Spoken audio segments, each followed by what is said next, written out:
What's up, everybody? Welcome back, Corey Hughes, Bloody History. Today we're going to continue on with the Ruth Paine file from John Armstrong.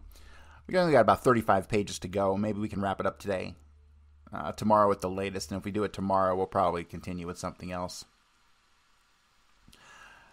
But we're going to go over today is a timeline provided on 11/28/63 by Ruth Paine in regards to the whereabouts of Lee Harvey Oswald. On February 22nd, 1963, Mrs. Paine believes this is the date she first met Lee and Marina Oswald at a party at the home of Everett Glover, Dallas, Texas. All right, so I'm still confused. Did she meet them through the pen pal program, or did she meet them in person here at the home of Everett Glover? We should probably pull everything on Everett Glover. To me, there's still a bit of incongruence here. It's one or the other. And if it's both, how is it both? March 20th, 1963.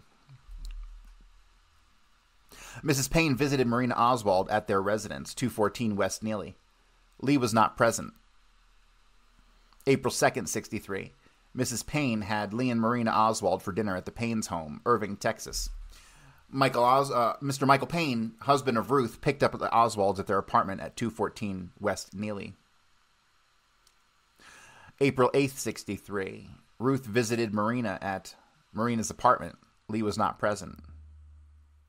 April 11th, 63. Ruth brought Marina to her home in Irving. On this occasion, or possibly on April 8th, 1963, Marina told Ruth that Lee Oswald had asked her to return to Russia and indicated that Lee was tired of the marriage. Marina indicated she wanted to stay in the United States. April 20th, 63.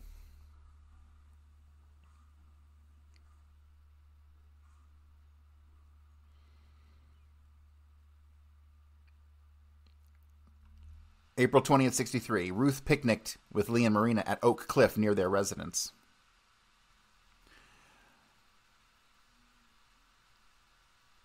Another thing I really need is an app. Is just a list of all of Oswald's addresses.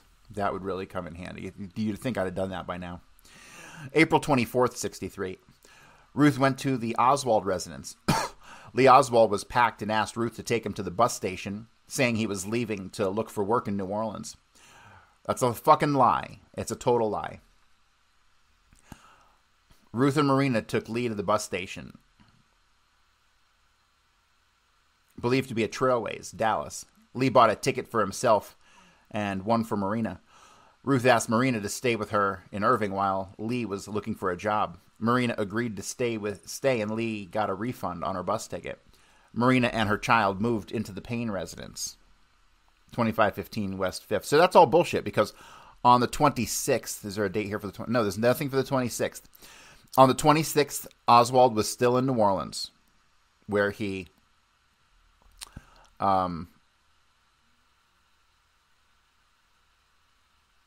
Oswald was still in New Orleans.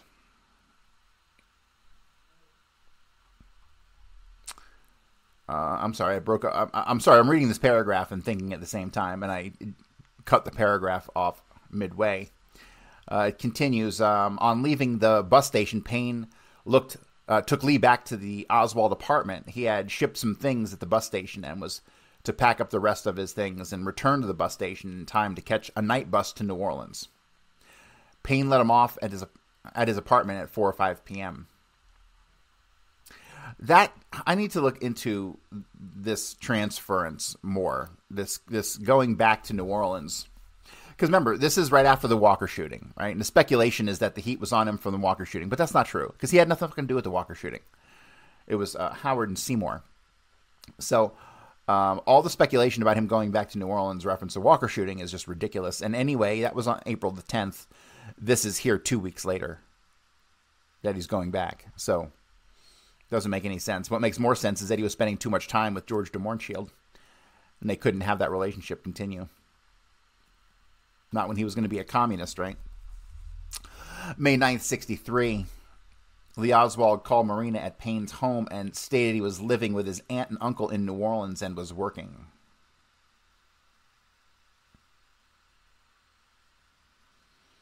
May 10th, 63. Marina and Ruth Paine drove from Dallas to Shreveport, staying in a rundown motel across the street from the Holiday Inn on the north side of Highway 80 West. May 11th, 63. Marina and Ruth drove from Shreveport to New Orleans, arriving about supper time at Lee's uncle's home. Paine believes his name was John Moret. They went directly to an apartment Lee had rented at 4709 or 4907 Magazine. On the morning of May 14th, 1963, Ruth Paine left New Orleans, leaving Marina and Lee in this apartment.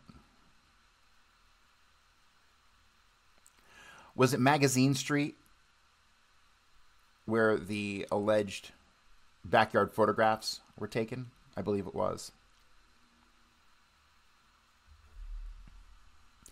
May 14th to September 20th, 63.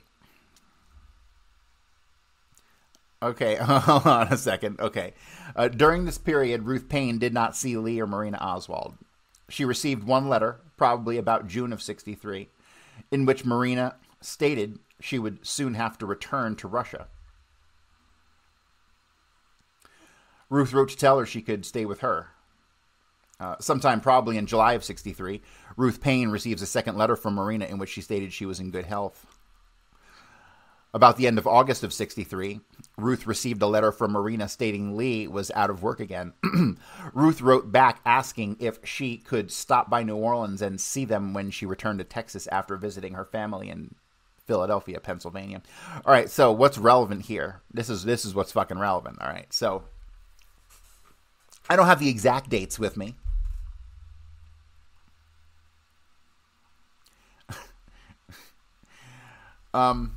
I don't have the exact dates, but what do we have here? We have the dates of May 14th, 63 to September 20th of 63. Be it that I don't have the exact dates handy, the question that I'm asking here is, what else went on between May and September of 1963? Anybody? Anybody? Bueller? Anybody? May to September of 63.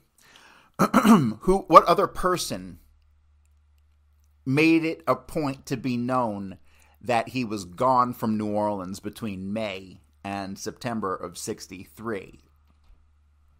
Kerry Thornley, right? So let's cover Kerry Thornley's timeline really quickly because this jumped off the page at me as having been completely relevant. So Kerry Thornley gets out of the Marines. We're not going to talk about his contradicting statements on when he found out about Oswald's defection, which is key because that should be the initial domino to fall to trigger his entire series of events after that. But that is, as we know, because all of you have read my book, right? We all know that that's not true. That is not true at all. And we know that while he was still in Atsugi, that Kerry Thornley was asking questions about Oswald and taking pictures and spoke to Ronald Schwinghammer in regards to Oswald's identity, and he used an alias of Rick Thornley, right? So we know this stuff has happened, and so that doesn't jive with Thornley's timeline. But here's the deal. Thornley gets back to New Orleans, according to him, in February of 61. I think that's a little too convenient. I would be willing to bet it was earlier than that. Because in January 61, we have Bolton Ford, right? Lee Oswald and Joseph Moore go in to get a price data quote sheet for Friends of Democratic Cuba to send jeeps to Cuba, right? This is a fuck up because to me, this is just one more indication that Oswald had nothing to do with anybody at fucking Guy Bannister's. Nothing to do with any of them. He was never there. Period. The stamp on the fucking on the leaflets is actually incorrect. That's a totally different. It's more propaganda, basically. But it becomes irrelevant because those flyers were still found at Guy Bannister's after Bannister died. And so it was never Oswald at Guy Bannister's. It was always Kerry Thornley, period. So, and that opens the door big time for it to having been him at the Bolton Ford, and why he came up with the date of February 61, because he knew he was at Bolton Ford and was made in January of 61, right? And we know that it was June of 1960 that we have J. Edgar Hoover writing the memo asking the State Department for everything on Oswald because someone might be using his credentials, right? That's legit. I have that document. But the May to September 1963, when Oswald goes to New Orleans, coincides with the dates that Kerry Thornley left to go to Whittier, California, right? While he's in Whittier, California between May and September of 1963, probably earlier on in either late May or early June, he ends up meeting with Lauren Hall in Whittier, as Lauren Hall was out there giving a speech, and he remembered Thornley as having been at one of the meetings out there. Is that coincidence? Remember, there's no such thing as coincidence in history. So, if I wear a blue shirt and you wear a blue shirt on the same day, that might be a coincidence, right? And that's about the fucking extent of it. There's no coincidences when it comes to people who know each other across the country and both involved in the Kennedy assassination. Give me a break. No. So Lauren Hall knew Kerry Thornley, and he knew him at the time that he was out in Whittier between May and September of 63.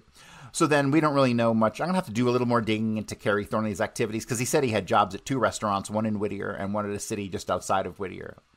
And then he returns to New Orleans. And when does he return to New Orleans?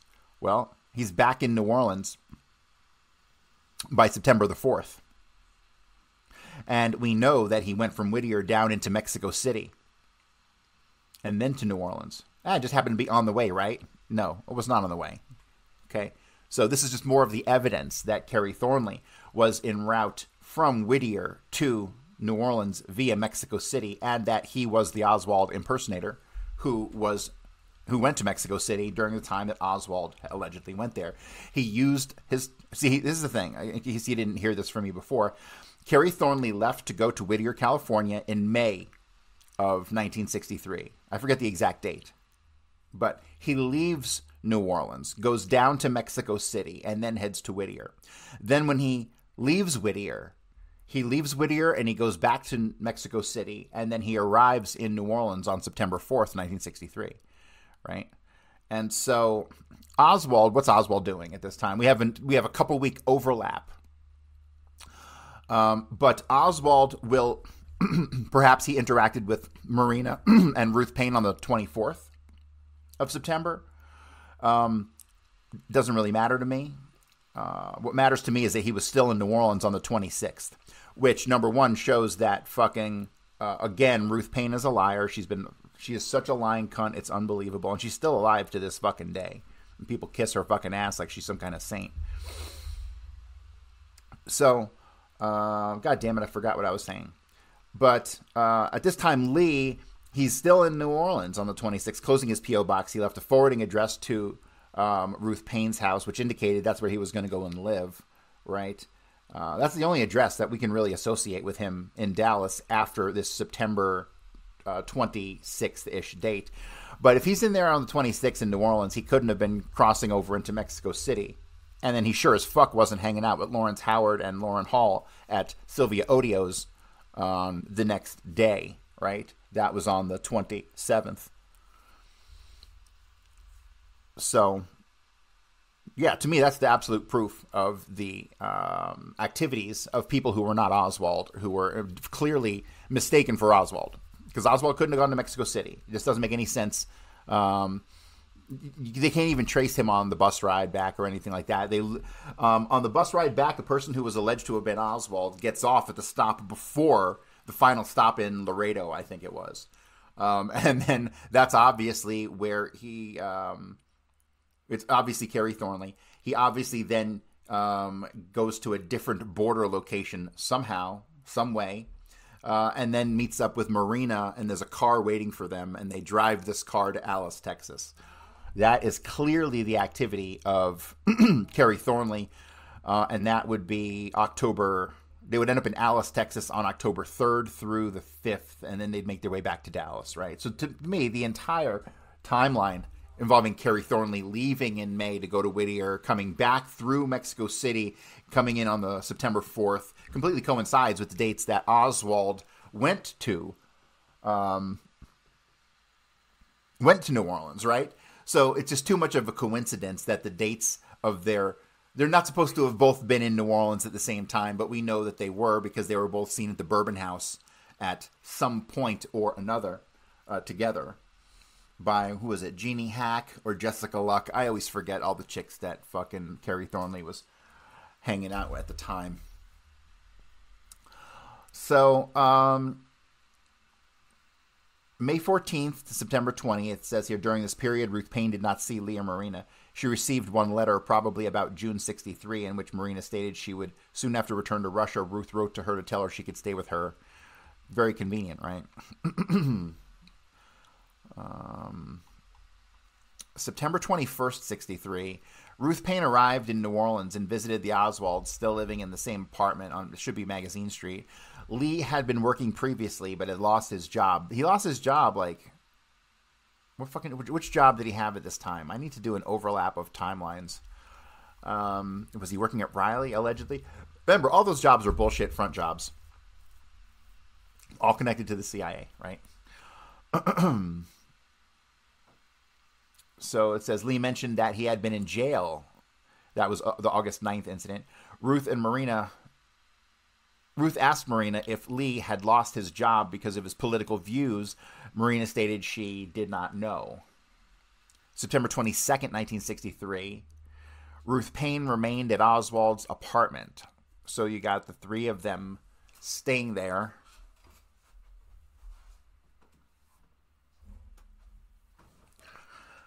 September 23rd, 1963, Marina left New Orleans with Ruth Paine. Lee Oswald stated he would go to Houston where he had a friend and look for work. He didn't have any friends in Houston. He also mentioned he might go to Philadelphia. Why would he do that? On that night, Marina and Ruth stayed in a motel just across in the line in Texas.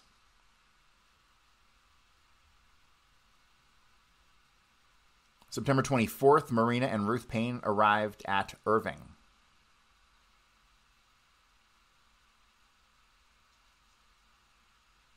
I don't know why, but it's ringing in my head that September 24th, in a previous statement, was the date that Ruth Paine indicated she last saw Oswald. But that wouldn't make any sense if they left on the 23rd.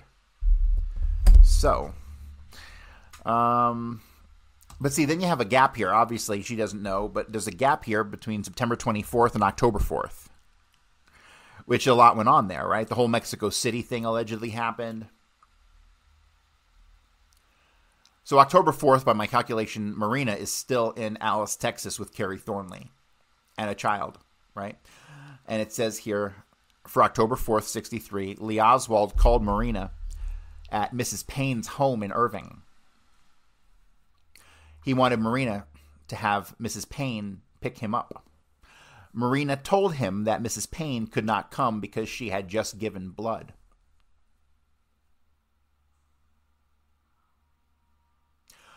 Mrs. Paine produced a receipt for blood donated on October 4th, 1963, at Parkland Hospital for Marina Oswald, by which Mrs. Paine fixed the date that Lee Oswald contacted Marina.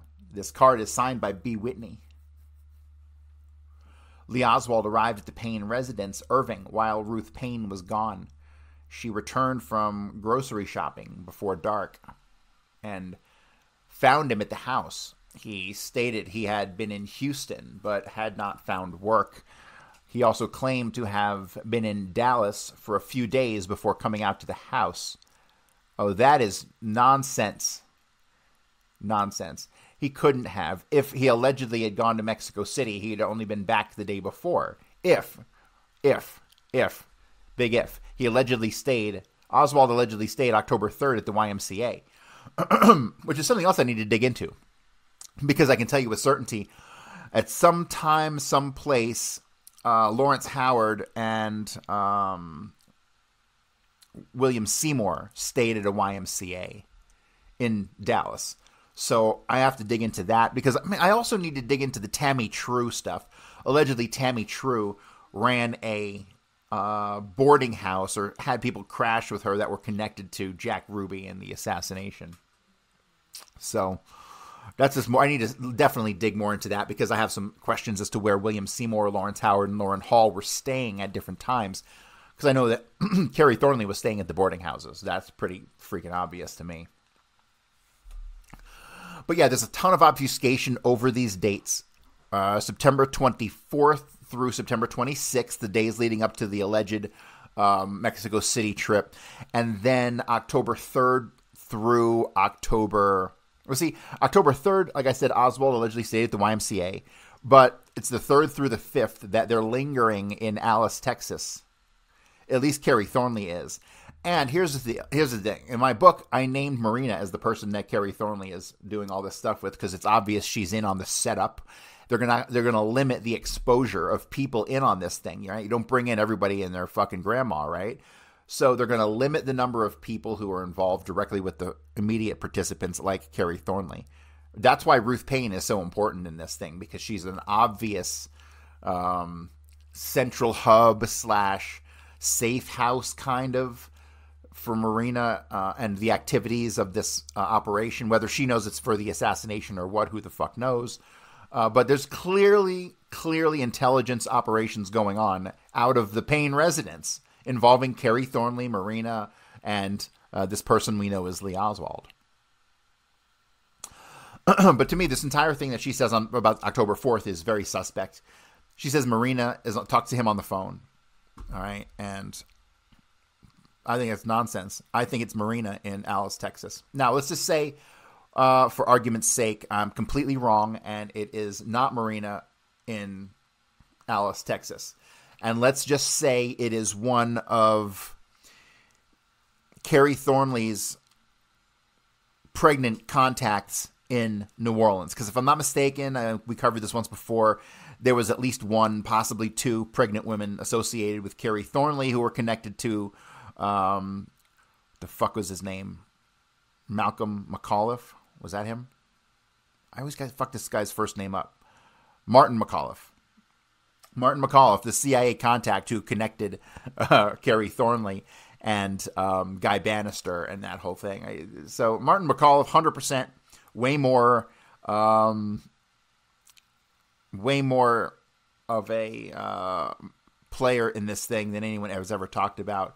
But then again, I can understand the compartmentalization of someone like a Martin McAuliffe, who's a professor at Louisiana State University. He's probably a recruiter, and he's probably a recruiter / coordinator / gets a phone call. Hey, I'm sending you this guy.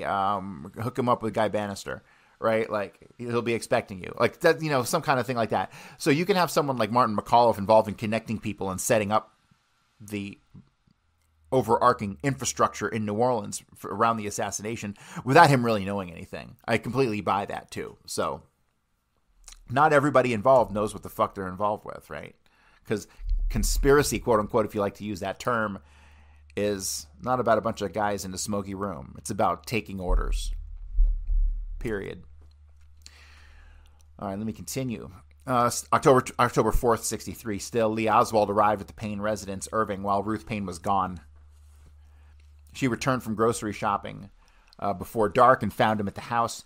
He stated he had been in Houston, but had not found work. He also claimed to have been in Dallas for a few days before coming to the house. Yeah, we talked about that nonsense if he was in Texas the day before. So there's a problem there. If that's... hang on a second. If he was in Dallas for a few days before coming out to the house, then that would indicate what? That he was back in Dallas by like October 1st or 2nd. Which means that debunks the fucking his timeline with in regards to Mexico City, right? Which wouldn't debunk anything if it was Carrie Thornley down there. But again, the problem is Marina. Ruth Paine lying about Marina. That's a big problem. October 5th and 6th, 1963. Lee Oswald remained at the Paine residence throughout this period. October 7th, 63. Ruth Paine took Lee Oswald to the bus station in Irving.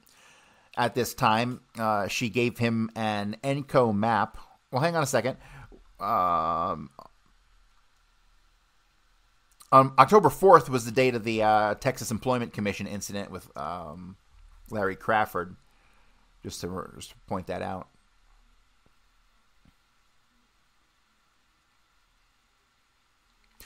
Continuing on, she recalled that sometime during this time, Lee stayed at the YMCA. Either on this date or sometime in the next day or two, Lee Oswald called the Paine residence to report that he had moved to a $7 a week room. He gave Marina Oswald a telephone number, and Marina contacted him at that telephone number at least once.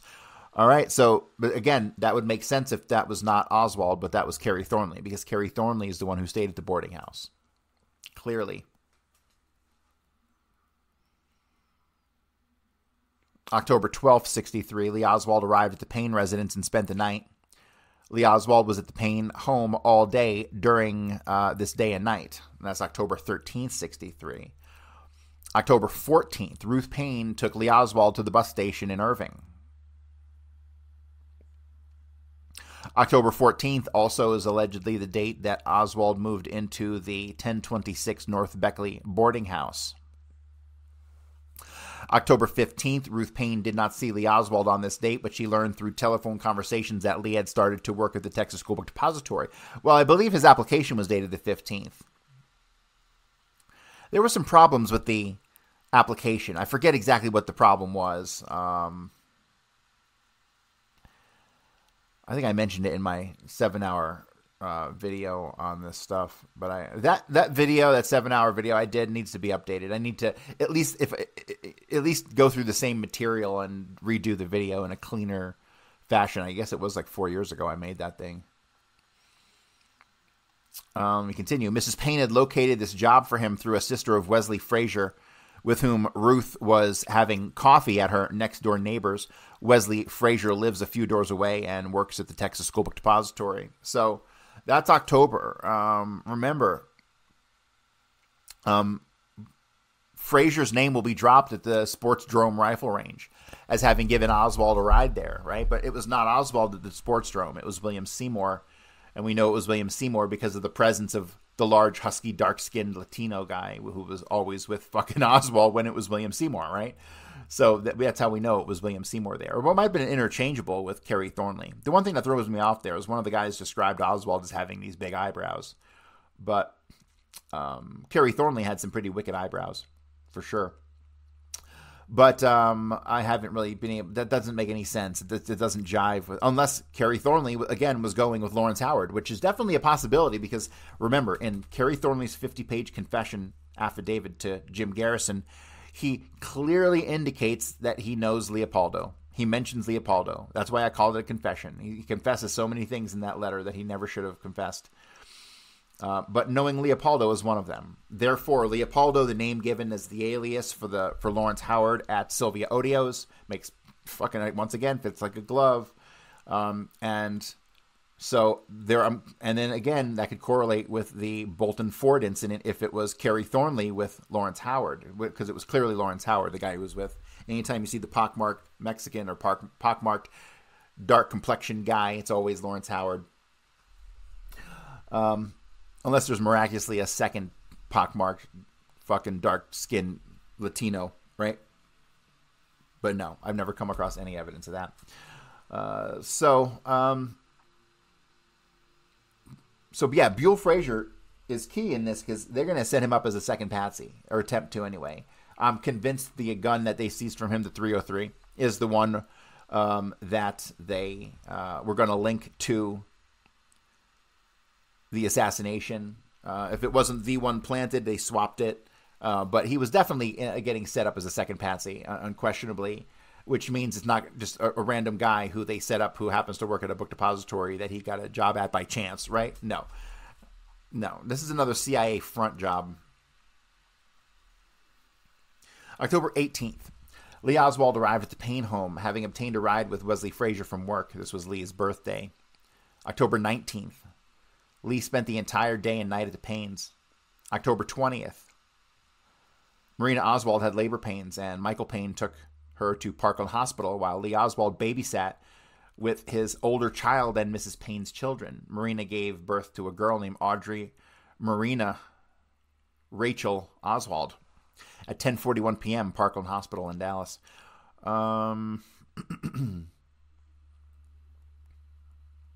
So, when you go through the dates that Oswald stayed allegedly at Fort Worth, okay, let's look at this body of circumstance. You have Oswald leaving the forwarding address from New Orleans to Dallas at the Paine's residence in Fort Worth, right? And then you have him getting a job October 15th, book depository. He gives their address, 2515 5th in Fort Worth, right? So up to this point, we have no evidence of any other addresses. Well, he got it. Here's some contradiction for you. He's giving an address of 2515 5th in Fort Worth, which is the Paine's residence on the application for the Texas School Book Depository on October the 15th. But the day before, on October the 14th, he moved into 1026 North Beckley. Now the police will miraculously get that address. Ruth Paine will state that she gave the address to Dallas Police Department, but there's evidence that they were already en route to 1026 North Beckley by the time that officers were on scene at the Paine residence. So, October 20th, 1963, Marina Oswald had labor pains and Mrs. Paine took her to Parkland while Lee was babysitting with his older child. So October 20th. Did anything else happen on October the 20th? Nothing is jumping out to me. October 21st. Lee Oswald left for work with Wesley Frazier. He returned that night to the Paine residence, and Mrs. Paine finally got him to go visit his wife and the baby at Parkland Hospital. So he came back there and was going to stay the night there without his wife being there, and she was at Parkland, but he ends up going to Parkland and visit her. So that's October 21st. When you look at the totality of how many dates he stayed at the Paine residence and try to overlap them with the fact that he allegedly was paying rent like $7 or $8 a week at the boarding house, it doesn't make any sense. Like the vast majority of those dates, he was actually confirmed to have been staying at Ruth Paine's. So there was no need for him to have been staying at the boarding house almost ever. October 22nd, Lee Oswald went to work with Wesley Frazier. Marina came to Ruth Paine's home from the hospital with her new baby.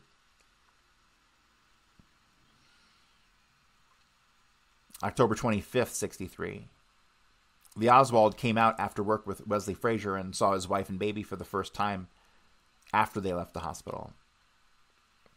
October 26th and 27th, Lee spent the day and night at the Paine home. See, he's constantly at the Paine home and paying rent over at 1026 North Beckley for a job that he had just started and hadn't received a paycheck from yet. October 28th, 63, and he's not getting unemployment at this time either. Lee went to work in the morning with Wesley Frazier. During this period, Lee called and talked with his wife almost every night.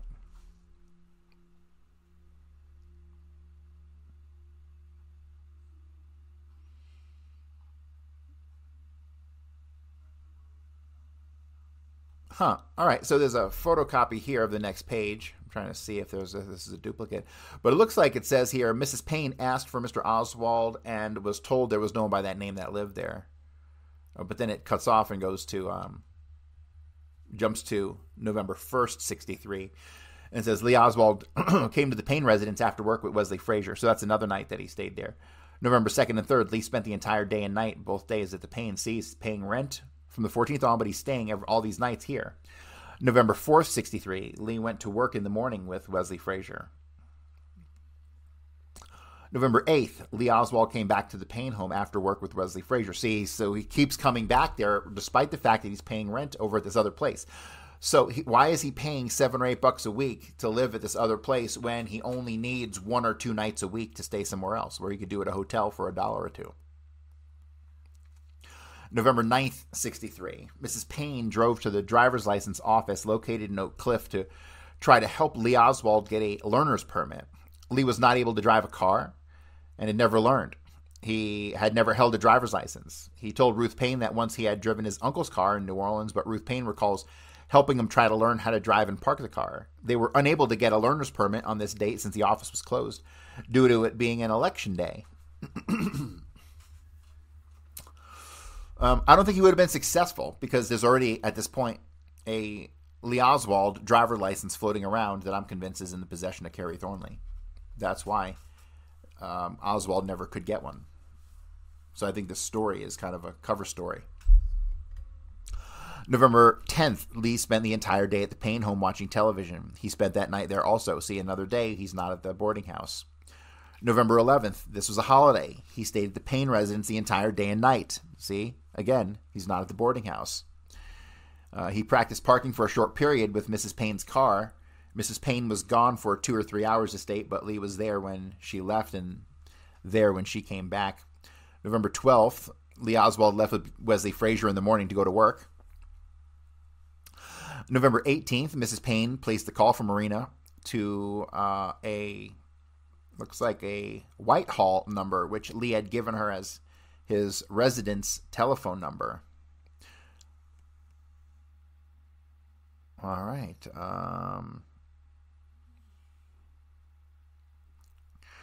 Mrs. Paine asked for Oswald. Let me see what day are we on. We're still on November 18th. So Mrs. Paine placed the call from Marina Oswald to a Whitehall number, which Lee had given her as his residence number. Mrs. Paine asked for Oswald and was told that no one by that name lived there. She asked if this was the number, repeating it, and was told it was. She then asked if this was a rooming house and told it was. November 19th, Lee Oswald called Marina at the Paine residence and bawled her out for trying to call the previous day. He instructed Marina, according to what she told Ruth Paine, to get hold of Ruth Paine's address book and scratch out the Whitehall number, which was written there. I don't know what he means by Whitehall number, what they mean by Whitehall number. WH is capitalized, both references to it, and the rest of it's lowercase. November 20th, 63, whereas Lee had usually called his wife once a day, he didn't call on the 20th. November 21st, 63, Lee Oswald arrived at 5:15 at the Paine residence, having come out with Wesley Frazier. He was not expected. It was unusual since he had never come before on a Thursday night and had very seldom come on a weekday, and had never come before without calling to ask if he could come out. On this night, he said to Marina that they should get their own apartment. Mrs. Paine did not see him in the garage of her home, but someone had been moving things around in the garage. Lee Oswald went to bed early, about 8 or 9 o'clock. November 22nd, 63, Mrs. Paine was up at 7:30 a.m. and found that Lee Oswald had already arisen and departed. She found a coffee cup, which had been used in the kitchen. She believes he fixed himself a cup of coffee before leaving. November 23rd, 63, Lee Oswald called Ruth Paine twice in rapid succession, telling her he wanted to get in touch with a Mr. Abd. This is the day after the assassination, an attorney in New York City, and asked him to defend Oswald in his trial for the murder of President John Kennedy. All right. And then it cuts off there. That's the end of the timeline that Ruth Paine provides. She gives a statement to the Dallas Police Department. It says, having been duly sworn, all that good stuff. I have lived at the above address, which is 2515 West 5th Street, Irving, Texas, for about 4 years. My husband, Michael, and I had been separated for about a year. In early winter of 63, I went to a party in Dallas because I heard that some people would be there that spoke Russian. I was interested in the language. At that party, I met Lee Oswald and his Russian wife, Marina. About a month later, I went to visit them on Neely Street. All right, so let me pause right here. Again, we have a contradiction. Did she meet them through the pen pal program? Or did she meet them at this party because she heard there'd be people that spoke Russian there? And if she went there to meet people who had spoke Russian there, and it just so happened to be the same people that she was communicating with in the pen pal program, is that the biggest fucking coincidence that the universe has ever goddamn seen? Give me a break. Didn't I just talk about coincidence earlier today? No such thing. I was interested in the language, and that's why she went to the party, because she heard people that spoke Russian would be there. Ridiculous. Hold on a second. This is a community of white Russians. This is a community of the white Russians, right? Which she had access to through George Bowie and George de Mohrenschildt, ultimately. This is ridiculous. I was interested in the language. At that party, I met Lee Oswald and his Russian wife, Marina. So no mention of the pen pal program. About a month later, I went to visit them on Neely Street. In May, I asked her to stay with me because Lee went to New Orleans to look for work. About 2 weeks later, I took Marina to New Orleans to join her husband. Around the end of September, I stopped by to see them while I was on vacation. I brought Marina back with me to Irving. He came in 2 weeks later. Really? Was it 2 weeks? But he did not stay with his wife and me. Marina's husband would come and spend most of the weekends with his wife. Through my neighbor, we heard there was an opening at the Texas School Book Depository. Lee applied and was accepted. Lee did not spend last weekend there. He came in about 5 p.m. yesterday and spent the night. I was asleep this morning when he left for work. So that's a statement from Ruth Paine. All right. And we will at some point get to Ruth Paine's, all of her testimonies, right? We might come back to it. I find the content surrounding Ruth Paine, even though she's a total lying cunt, it's a little vanilla. And I need some spice in my life right now. So when we're going to wrap this up tomorrow, hopefully, and call it here for today. But we're going to pick it up. We're going to pick it up on page 209 of 230. So we could probably get through the rest of this tomorrow. But that's going to do it for me, guys. Please tune into Bloody History World War II. Thanks to everybody who recently signed up. I got about 6 or 7 new paying subscribers since the show aired on Charlie's Macro Aggressions this week. And yeah, that's going to do it for me, guys. I'll be back later today with some Bloody History World War II. Not sure what we're covering quite yet. But it's sure to be amazing. Thanks, everybody, and I'll be back tomorrow.